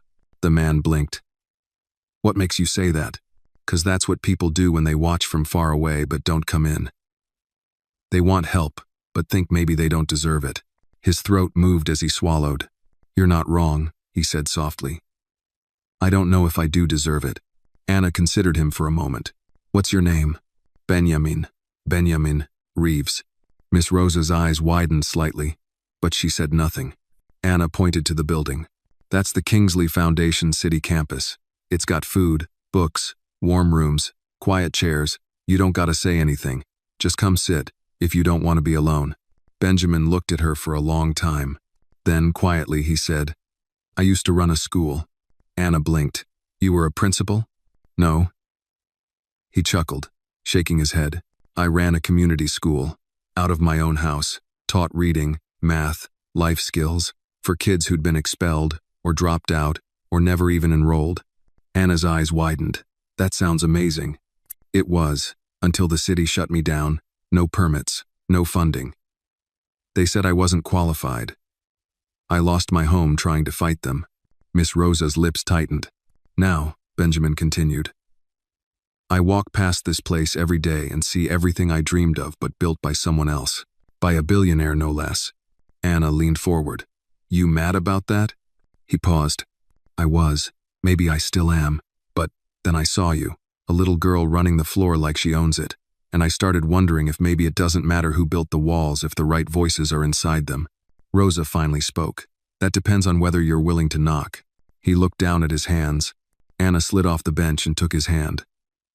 "Come meet Mr. Richard." 10 minutes later, Benjamin Reeves sat across from Richard Kingsley in the campus conference room. Miss Rosa and Anna sat nearby. Liam stood near the door, humming to himself, drawing shapes on the frosted glass with his fingertip. Richard extended a hand. Anna says you're an educator. Benjamin shook it. Was. Not anymore. Once a teacher, always a teacher. They spoke for an hour. Benjamin told him about the students who still texted him for advice. The lessons he'd written by candlelight. The kid who graduated after learning math with bottle caps and measuring tape. Richard listened carefully, never interrupting. Then he stood and walked to the filing cabinet, pulling out a thick folder. We're opening a night program, he said. For youth who work during the day or can't attend traditional school. We're looking for someone to design the curriculum. Someone with experience, compassion, and backbone. He slid the folder across the table. I can't promise it'll fix the past, Richard added, but I can promise you'll be heard here. Benjamin stared at the folder. Then at Anna. She smiled. You don't have to be the one who built it, she said. You just have to be one of the ones who stays. He blinked and nodded. That night, after the building emptied and the stars came out, Anna sat in the reading nook with Liam again. I think Mr. Benjamin's gonna be okay, she said. Liam nodded. Anna leaned back against the cushion. Grandma says sometimes the people who are hurting the most are the ones who still show up. Liam looked over.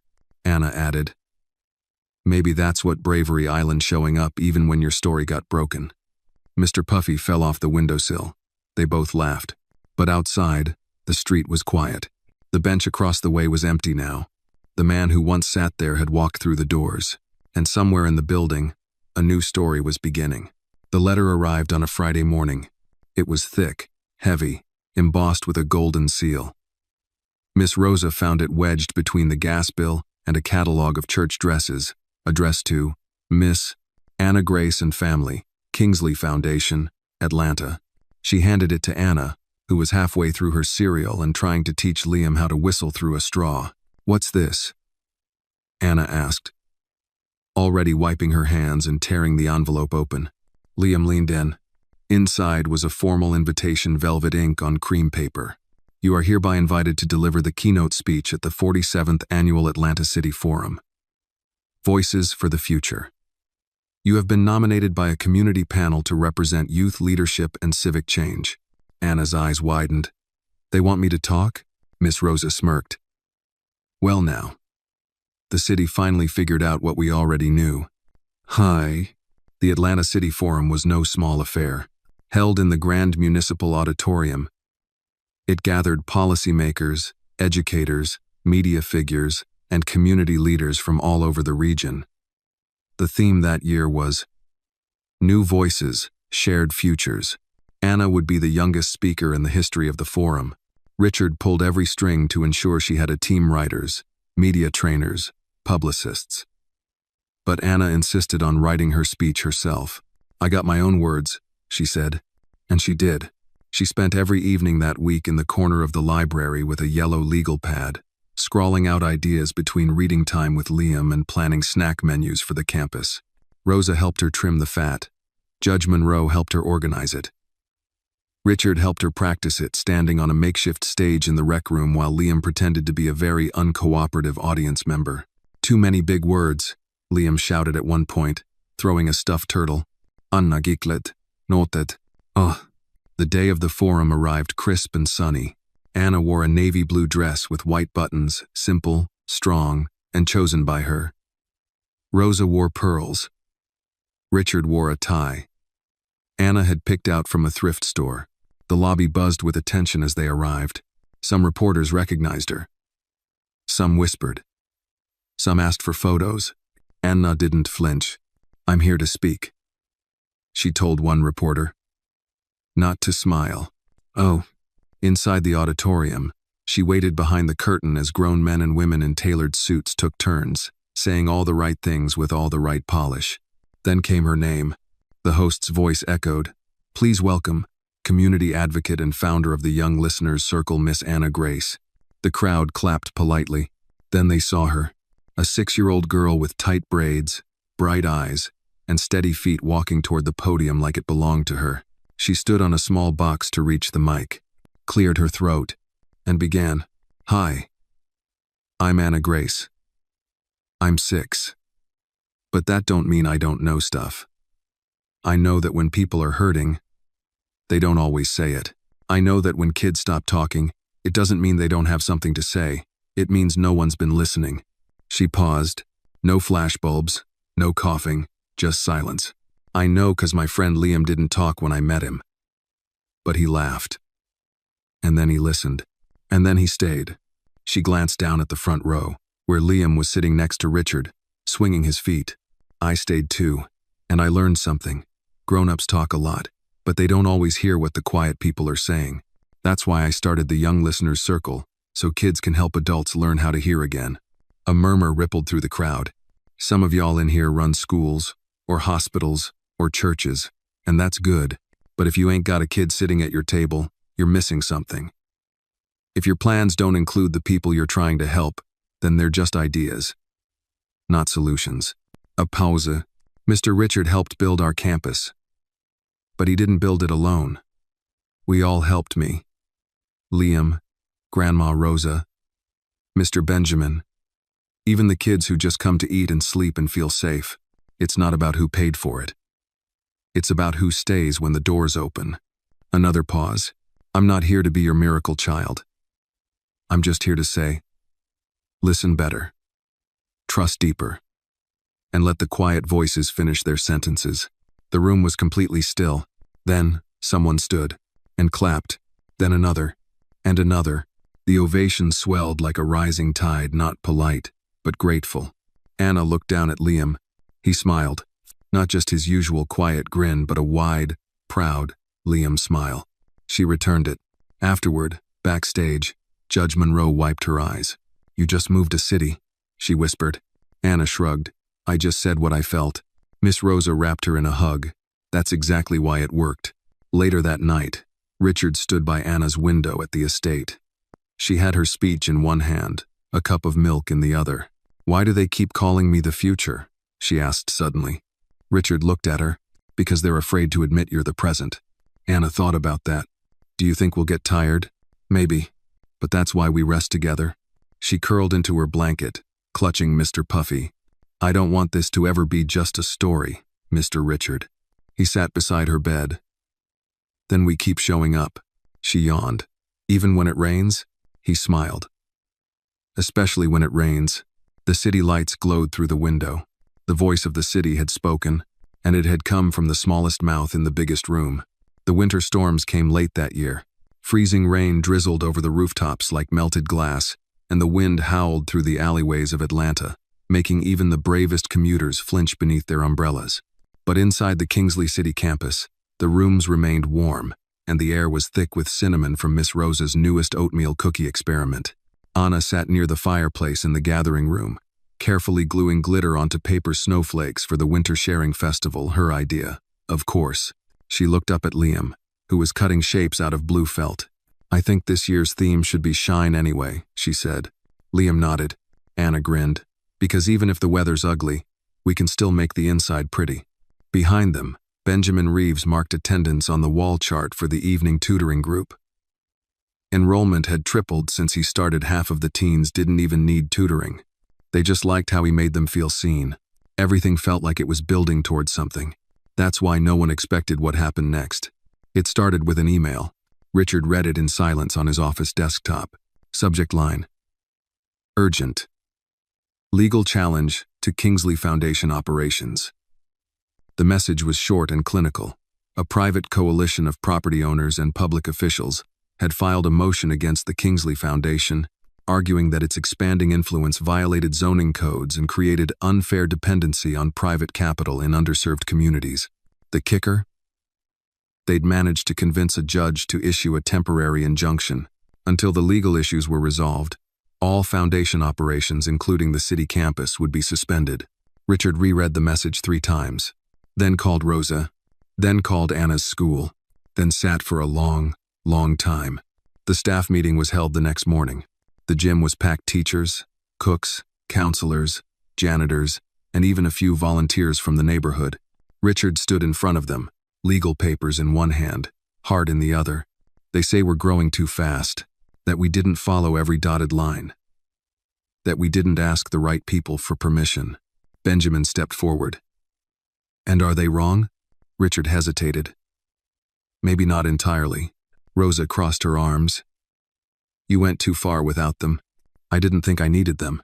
Anna, sitting in the front row with Liam, said softly. Sometimes the people with the biggest keys don't open the door. They lock it. Everyone turned to her. She looked at Richard. But if they lock it, maybe we build a new one. A pause. Then, quietly, Richard said, they're freezing our funding, evicting us. They're saying we're not a real institution. Benjamin stepped forward. We're not an institution. We're a family. They can't evict a family. Anna stood up. Can they shut down us? She asked the room. No one answered. Not right away.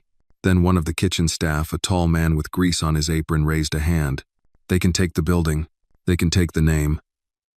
But they can't take what we started. Another voice called out. What about the kids? Miss Rosa's voice rang clear. Then we show the kids that love don't live in buildings.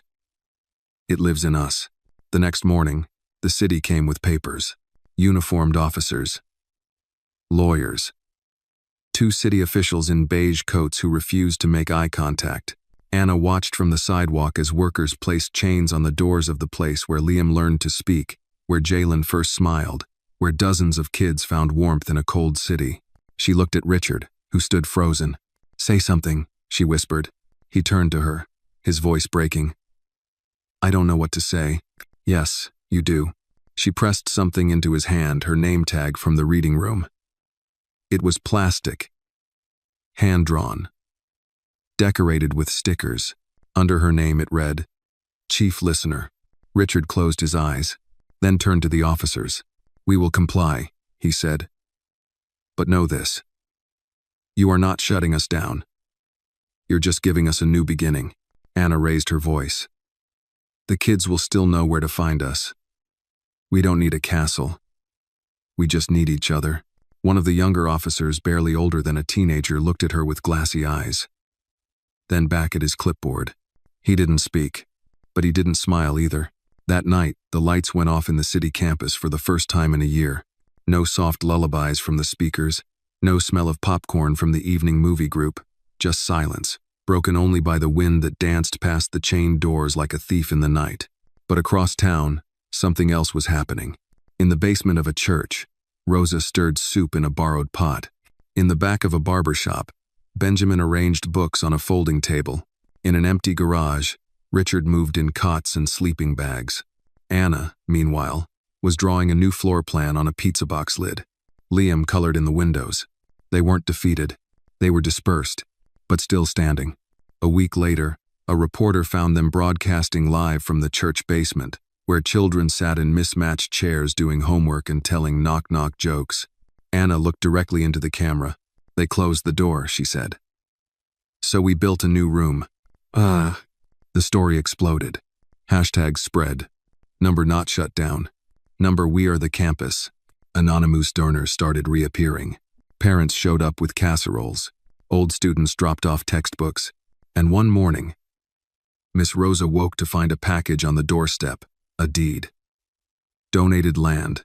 No conditions, no hidden terms. With a note, some voices are too true to silence. That night, as they sat under the stars behind the church, Anna leaned her head on Richard's shoulder. I thought I'd be sadder, she said. You're not? I'm angry. But I'm also kind of excited. Why? 'Cause we get to build it again. And this time, we're ready. Richard smiled.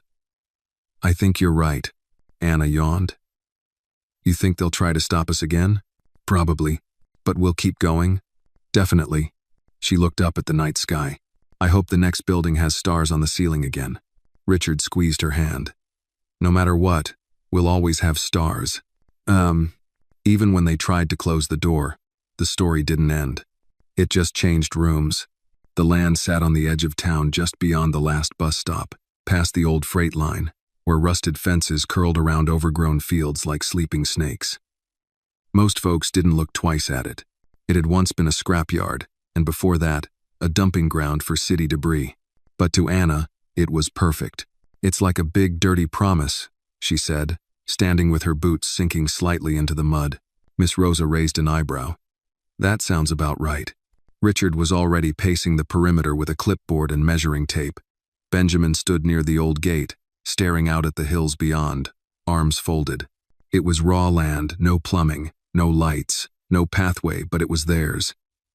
Donated anonymously, paid in full, with zoning already cleared. Richard looked up from his sketch. We could start with modular structures. Classrooms first. Multi-purpose space. Solar panels here. He gestured toward the sunniest corner. Anna interrupted him, holding a stick in one hand like a wand. I want to build the circle first. He blinked. The what? The circle room, she said, where no one's louder than anyone else. Benjamin smiled softly. I think that should be the first thing we build. Within days, volunteers arrived. Not hired hands, but neighbors. Former students. Parents who once stood in line for donated backpacks. Teenagers from the enrichment program. Even Miss Clarabelle, the retired science teacher with 3 cats and a cane, showed up to shovel dirt. People brought what they had. Lumber, paint, old carpet squares. One family donated a water tank. Another offered a rusty tool shed that could be converted into a supply closet. They built it by hand. No contractors, no sponsors. Just hands. Anna helped dig the first hole. Liam helped paint the signs. Miss Rosa supervised every safety check with the glare of a seasoned general. One afternoon, while hammering plywood into what would become the reading nook, Anna looked up at the growing frame of the circle room and whispered, "We're making something no one can lock up this time." It wasn't always easy. One night, the wind tore through the site and knocked over 2 walls. Another day, the city sent an inspector to stall progress, citing minor infractions that didn't exist. Some volunteers left. Some ran out of time. Some doubted it would ever stand. But they kept going, because the work was not just construction, it was resistance. And every nail driven into wood was a quiet hymn against every shut door, every whispered dismissal, every headline that called them a project instead of a people. One morning, Anna stood before the nearly finished circle room with a clipboard of her own. "Liam says we need more pillows," she told Richard. "I'm sure he does. And Grandma says the kitchen door sticks." "Noted. And I think," she paused, "we need a bell." "A bell?" "Not a big one. Just enough to say, something good's happening here." Richard thought about it, then nodded. The next day, a small bronze bell was installed above the main door. Simple, sweet, and loud enough to hear from across the field. Anna was the first to ring it. It echoed like joy. Opening day arrived 6 weeks later. They didn't have a ribbon, so Anna brought one of Miss Rosa's old scarves and tied it between 2 posts. Liam held the scissors. As the crowd gathered, dozens of families, city residents, even the news crews that once reported their closure, Anna stood on the handmade steps and took a deep breath. "This is not the same place we lost," she said. "This is the place we chose to build. Not because it was easy, but because we are the ones who get to say what stays." She gestured toward the field behind her. "That's the garden. We'll grow vegetables and ideas." She pointed to the circle room. "That's where kids talk and adults listen." She pointed to the little stage in the courtyard. "That's where Liam's gonna perform a dance in June." Liam gave a shy thumbs up. Then Anna stepped back, and Liam cut the scarf. The bell rang. The people cheered, and the doors opened. Inside, it wasn't fancy. There were no polished floors, no air conditioning yet. But there were books, and art, and warmth. Not from the heaters, but from the people. Children took off their coats and settled into the beanbags. A mother burst into tears when she saw her son reading beside Benjamin. A teen girl asked Anna if she could volunteer. "You already are," Anna told her, handing her a clipboard. Outside, Richard leaned against the wall and watched. Miss Rosa joined him, arms crossed. "She's building something bigger than you ever imagined," Rosa said. "I just gave her the land," Richard replied. "She gave it life." "She didn't just give it life," Rosa corrected. "She made it home." Later that night, after the guests had gone and the rooms had gone quiet, Anna and Liam sat on the steps of the circle room, staring up at the stars. "Do you think it's done?" she asked him. Liam shook his head. "Not yet." "Me neither." She leaned against his shoulder. "We gotta make it strong enough to outlive us." Strong enough that even if we're not here, someone else will keep the door open. Liam looked at her. We? Anna nodded. You and me. And Grandma. And Mr. Richard. And Benjamin. And all of them. She pointed toward the field, where the wind made the grass shimmer like silver. A house made of hands, she whispered. That's what this island. Liam didn't say anything. He just took her hand in his, and together, they listened to the quiet hum of a place that would never close again, not as long as someone remembered to stay. 3 weeks after the grand opening of the new campus, Anna found the letter. It wasn't in a fancy envelope. There was no gold seal or embossed font. Just a crumpled white envelope, slightly torn at the edge. With her name handwritten in blue ink, Anna Grace, Circle Room. There was no return address. Anna flipped it over and frowned. Grandma, she called, holding it up. Did you see who brought this? Miss Rosa was in the back garden, planting winter cabbage. Nah, baby. Mailman came and went, left a stack on the table. Why? Anna squinted at the handwriting. It looked familiar. She tore it open carefully. Inside was a single sheet of lined paper. The writing was uneven, as if the person's hand had trembled. But the message was clear. I don't know if I deserve forgiveness, but I watched what you built, and I want to help now. I'm sorry for how I tried to stop it. I was wrong. If you'll have me, I'd like to make things right. Anna stared at it for a long time. She didn't say a word until dinner. At the table, she laid the letter between Richard, Miss Rosa, and Benjamin. Richard's brow furrowed. You think it's who I think it is? Anna nodded slowly. The lawyer from the injunction. The one who filed to shut us down. Miss Rosa leaned back in her chair. That man nearly wiped us off the map. Benjamin said nothing for a long moment. Then finally, people change. Sometimes slow. Sometimes all at once. Anna touched the corner of the paper. Do we let him in? Richard exhaled. That's your call, chief listener. A week later, on a Tuesday afternoon, a tall, thin man in a gray wool coat arrived at the campus gates. His name was Martin Hale, the same Martin Hale who had stood before the zoning board and argued that the Kingsley Foundation was a dangerous overreach. The same Martin Hale whose voice had once filled courtrooms with polished rhetoric and closed hearts. He looked thinner now. Not sick, but stripped. As though something inside had been sanded down. Anna met him at the entrance. He stopped walking as soon as he saw her. I didn't expect you to come alone, he said. I'm not alone, she replied. He looked behind her. No one was there. Then he saw them. Children watching from windows. Rosa in the garden with gloves on. Richard at a distance by the workshop. Benjamin near the circle room door. Quiet eyes. Alert hearts. Anna stepped closer. You were wrong, she said, not unkindly. I know. You made people afraid of us. I know. You said we were a risk. I did. And now? Martin took a breath. Now I know the risk wasn't you. It was me being afraid of what I didn't understand. Anna tilted her head. So why now? Martin swallowed hard. Because something you said in that speech stuck with me. You said if we don't include the people we're trying to help, our plans are just ideas, not solutions. That was me. I was full of ideas, but I never once walked through your doors. Anna nodded slowly. What do you want? I want to help rebuild trust, he said. I don't expect to be forgiven. I just want to serve.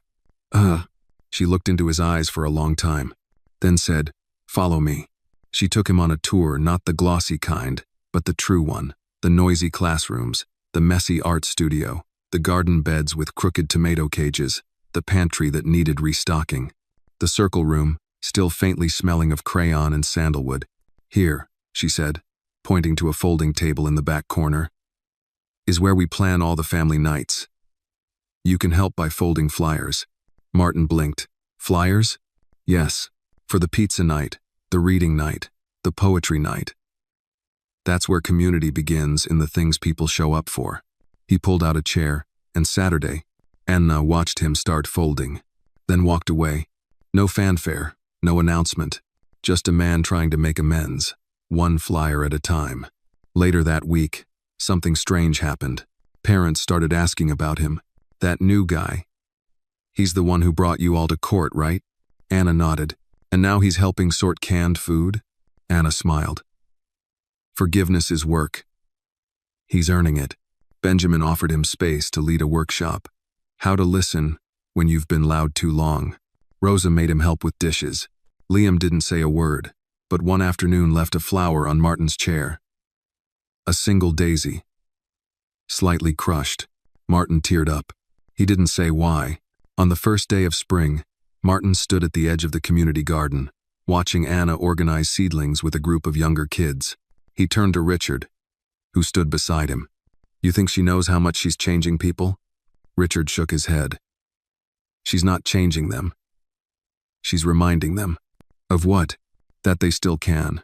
That night, after stories and cocoa, Anna sat by the fire with Rosa and Liam. Do you think people can always change? She asked. Miss Rosa looked up from her knitting. Not always, but sometimes, if they're brave enough.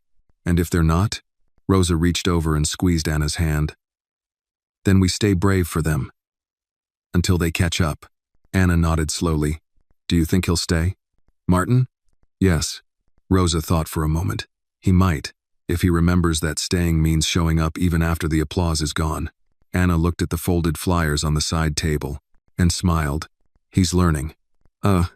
Outside, the bell above the door swayed gently in the breeze.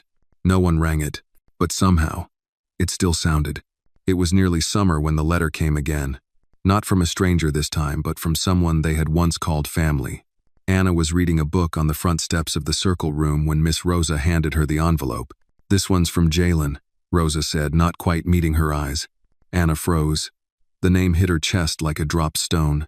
Jalen had been one of the first teenagers at the original city campus. He was older, smart, sharp, too angry for most adults to handle. But Anna had liked him. He read comic books in the library, helped Liam tie his shoes, used to call her short stack, even when she made faces at him. Then one day without a goodbye he was gone. He'd left after the campus was shut down. Richard said Jalen needed space. Rosa said he needed structure. Benjamin said he needed both. But Anna, she just missed him. She opened the letter slowly. Hey, short stack, don't roll your eyes. I heard you rebuilt the place. Everyone's talking about it. I saw your speech online. I left 'cause I was scared. Thought you'd all be mad when things fell apart. Thought if I walked away before it hurt too bad, it wouldn't matter. But it did. I don't know if I belong anymore. But I'd like to come see, if that's okay. Jay. Anna sat with the letter for a long time, then stood up and walked straight to the bell by the door. She rang it. Hard. Liam popped out of the library, marker still in hand. What happened? Anna beamed. Someone's coming home. Jalen arrived 2 days later. He was taller, leaner, with a small scar near his left eyebrow and a bag that looked like it had been through a few too many bus stations. But his eyes, those same guarded, bright eyes, were exactly as Anna remembered. He stepped onto the porch of the campus slowly. Anna met him at the door. Hey, he said. You still call me short stack. I'll tell Grandma Rosa you can't spell. He smiled. Deal. Rosa peeked from the kitchen window. Too late, I already know. They all laughed. Even Jalen. That was when Anna knew he was staying. Maybe not forever, but long enough. Over the next week, Jalen settled into the rhythms of the campus. He didn't take a formal role, didn't lead a class or sit in meetings, but he swept, helped fix a broken window, cooked rice for the community potluck without being asked. Sometimes he disappeared for hours, then came back with fresh notebooks or a second-hand fan for the reading room. He still didn't say much, but his doing spoke volumes. One afternoon, Anna found him sitting on the roof, legs dangling over the edge. You always liked high places, she said, climbing up beside him. Easier to see who's coming, he replied. You're not hiding anymore, are you? He shook his head. No, just remembering. Remembering what? He looked out over the campus. What it feels like to not be a problem. Anna nodded slowly. You were never a problem. You were just too full. Full? Of stuff, pain, heat, hope. Nobody made room for all that, so it spilled. He stared at her. then said, "You got old." She grinned. "I'm 7. "Exactly." They both laughed, but not everyone was as quick to welcome him back. Some of the adults, particularly the ones who remembered his short temper and heavy silences, were wary. One volunteer teacher, Mrs. Talbert, pulled Richard aside after a parent meeting. "Are we really letting him roam around like he owns the place?" Richard frowned. "He doesn't own anything. But he belongs here. He disappeared. So did the power, so did the funding, so did the roof when it collapsed in January. But we fixed all that. And if he breaks something?"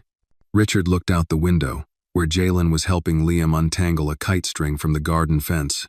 "Then we help him fix it." Things came to a head one Friday when a fight broke out behind the campus shed. A teen named Eric had been mouthing off. Jalen stepped in to stop it. Words were exchanged, then fists. Just one punch Eric's, but enough to draw blood. Yalan didn't hit back, but he walked away with a split lip and a look that said, "I knew this would happen." Richard called for a community circle that evening. Everyone, staff, kids, even volunteers, sat in the circle room. No one stood. No one pointed fingers. Anna watched Jalen closely. He didn't speak for the first 30 minutes.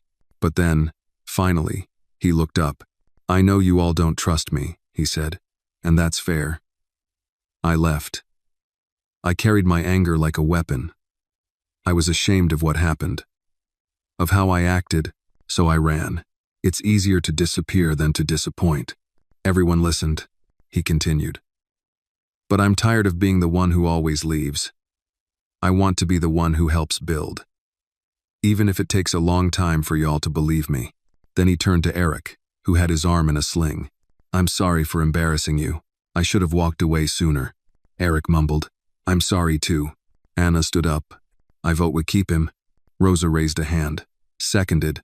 Then Liam raised both hands. One by one, the circle nodded. And that was that.